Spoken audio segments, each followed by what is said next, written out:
Hey YouTube, today we're talking about rare plants. What keeps them rare and what makes them so expensive? Alright, so behind me here, we've got a collection of like semi-rare plants to very rare $400 plants. We're going to kind of go through one by one and kind of break down what drives that price up and what makes these plants so rare. Starting at kind of like the least rare plant, very sought after, is the Calathea Orbifolia. Now this plant is very pretty, grows quite quickly, but the challenge with it is humidity. The challenge with it is, as a plant seller, you can't have these issues on the side of the leaf.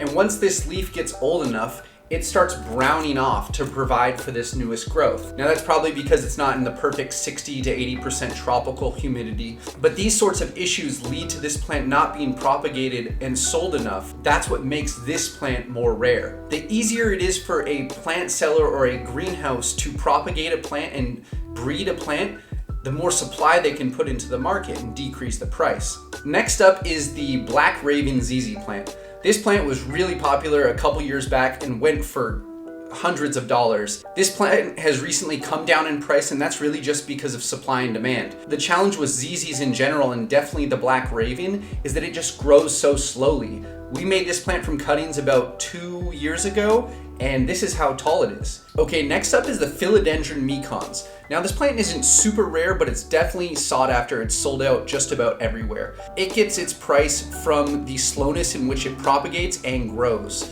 In comparison to its cousin, the Philodendron heartleaf, this plant propagates a little bit slower and it grows a little bit slower. And this leads to this plant being worth more money and being more sought after in the community. Okay, next up is this cycad, the fossil plant. This plant gets its value from the time it takes to grow. We've had this plant about 3.5 years and it's put out one leaf. That this plant exists today is miraculous, but that's what leads to the price. Not a lot of these out there. It doesn't grow that fast. It doesn't propagate that fast. Okay, this one, it doesn't look like much, but this is a Pink Princess Philodendron cutting. And this cutting is about 9 months old. So we took it from the mother plant. It still hasn't grown much. We've given it good light and it just hasn't grown that much. So plants like these come down to the propagation and the scarcity.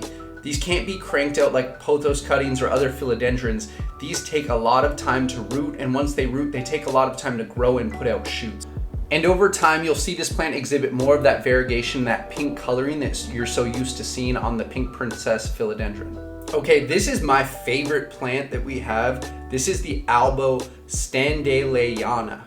And again, kind of like the Orbifolia, it gets these little black spots just on the albo parts of the leaf. Those little white areas tend to die back because the plant isn't using those areas to generate energy through photosynthesis. That's what makes cream-colored plants so sought after in the plant community, is that they're really hard to grow because they just don't have the same surface area, or think of it like they don't have as many solar panels as something like an Orbifolia or an all green plant. So although this plant has vigor, it tends to get these kind of black spots that lead to its kind of tougher ability to sell and market into the plant marketplace.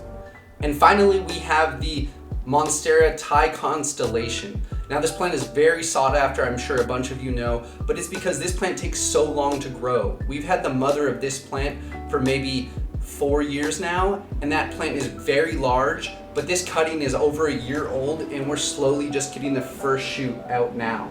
Rare plants remain rare and expensive because essentially they take forever to grow and propagate. And they can be a challenge to grow and get brown spots like this for no particular reasons. So you see a lot of snake plants and pothos out in the marketplace because they're very easy to propagate. They don't give you a lot of challenges while growing. They propagate wildly, and that's why the price is a lot cheaper for them. And they still look pretty while doing it. So if you go into rare plants and want to get your hands on some rare plants, go in with a big checkbook, I guess, and go in with patience, because these plants take a lot of time to grow. The people that grow them put a lot of effort and time into growing them. It's a challenge, but it's very rewarding. So check out some rare plants if you want something you don't see everywhere. Thank you for watching today. If you did enjoy today's video, please leave a like down below, share the video with a friend, and consider subscribing if you want to come back for more. Have a good day.